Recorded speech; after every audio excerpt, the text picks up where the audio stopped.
So just a quick wrap-up of Adepticon 2013. Went down early Friday morning, got there around 11 a.m., went through some very strange weather, and I come from a place where we have some strange weather. This was some strange weather. As I said, I've never seen it rain and snow at the same time while it was sunny out. It was kind of crazy. Got down there, went to our hotel. We did not stay in the normal, we didn't stay in the Westin where the actual convention was held. We stayed across the parking lot at this other place, and we've always liked it there. It's a bit of a walk, but it's cheaper, and there's a fridge and a stove and a dishwasher, which I guess could be useful, but you know. Got to the convention, met up with a bunch of people we know from back home, also met up with a bunch of people that I kind of knew from online, and introduced myself to them, so that was really cool. I got to meet a lot of the people from obviously the Wargamers Consortium, Chung, Mario, Joey, gosh, a whole bunch of people. Got to talk to a bunch of vendors, see a bunch of new stuff, did some interviews, talked to Joey, talked to Bill from Trainaholic, also picked up a whole bunch of hills, 72 hills that we had Bill and Sue build for us, among other people from what I understand, for our big event coming up in actually only a little bit more than a week. Also got to talk to Sean from Blue Table Painting, always a pleasure. I think we always have a good time, and I hope that people enjoy watching the interviews in loose terms that we perpetrate. Got to sell a bunch of my Tau, so that was fun. Bought some cool stuff, picked up some booty, and by booty I mean treasure. I don't mean, watch the other video.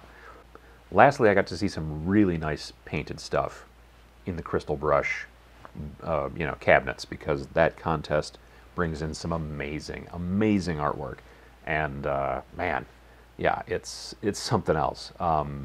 It honestly really makes me inspired to come home and paint my own stuff a little bit more, and to do a little bit better job, and to try to grow as a painter. So I always enjoy just sitting in front of those big cabinets and just paying attention for like a long time, and just looking at things and trying to learn things, and obviously talking to some of the people I was talking to that weekend were people that went home with trophies, crystal brushes, I guess, brushies, I don't know. So that's always helpful too. Afterthoughts.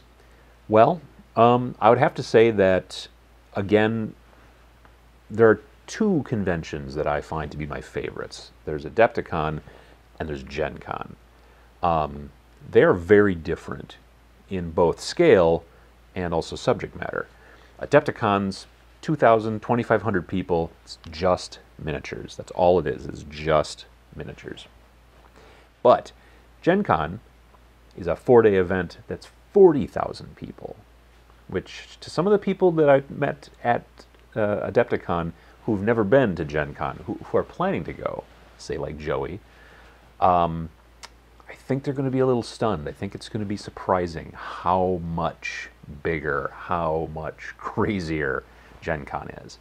The downside to Gen Con, and it's not that big of a deal, but the kind of downside is the fact that it's not just miniatures, it's everything. It's anime, cosplay, role-playing, card games, board games, fan films, anything you can think of that's gaming, nerd-related stuff is going to end up there. And it's an amazing time, but it's a little overwhelming. You kind of have to plan for it.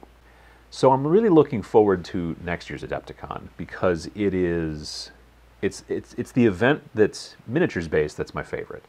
And like I said, it's tied with Gen Con, but I don't know, it might, over the years, it might just kind of, eke up a little bit higher than Gen Con. And, it's only a 3-hour drive for me, as opposed to nearly 7 hours to get there, Indianapolis for Gen Con. So there's that bonus as well. I'm looking forward to next year. For a while, if you watched one of the earlier videos, I was thinking about getting into the 40K team tournament, and I'm sad to report I've already kind of changed my mind on that. That being said, I do definitely want to play something next year, but I have this very strong suspicion that it will not be a tournament. I'm just not a tournament player. But I would love to bring some skirmish games and find like an open gaming area and play with people either that I know, or do some demos and show stuff to people that I know online, or just teach it to people who are walking by and wondering, what are you doing here? That's the kind of stuff that I think would be a lot of fun to do during the daytime when I'm not playing the tournaments that everyone else is playing in. Still do some interviews, still look around, do all that stuff. Nighttime, still go to the Bits Bazaar, have some liquor, that kind of stuff. I mean, I'm not going to get crazy here and change my game plan, but I think that actually playing some games, since I'm not really into the tournament scene, but actually going and playing some games with people that I don't normally get to play with, I think that'd be a good time. I think that'd be a lot of fun. So if I had to think about what I'd like to change for 2014 from this year, it would be probably that, and I think I'm going to try to do that.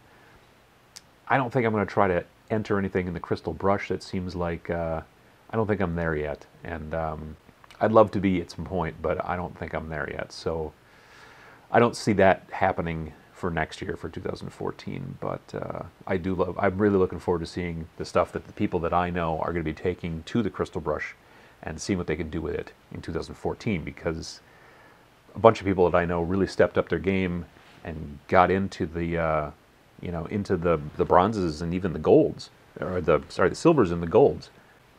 And because of that, I'm hoping to be able to maybe learn a couple of things from them, and maybe eventually, but even if I can just make my painting better for myself, I think that that's probably, a pretty good goal to have. So that's pretty much it. That's a real short recap and a real short kind of afterthoughts about some of the most fun that I can think of having during the course of the year, gaming related. Adepticon is seriously one of my favorite conventions, and as I've said before, if you have any kinds of means to get there, if you can room with a bunch of other people to try to save money that way, or if you can catch a ride and just pay gas money or whatever, if you're interested in miniatures, you really need to go, just to be able to see what's going on there and maybe play in some tournaments. But at the very least, you can meet other people who are really, really interested in the exact same thing that you're interested in. Plus, you can meet me, I suppose, other YouTube type people, podcast people. There's tons of people all over who you may listen to and watch year round, and then you actually get to kind of talk to them, and they enjoy that as well. So speaking of YouTube celebrities, you're going to want to click on the link, and you're going to want to watch the video that comes from my friend Bill, otherwise known as Terrainaholic. I know he had a good time at Adepticon, and I'm sure that he's got some things to say about it.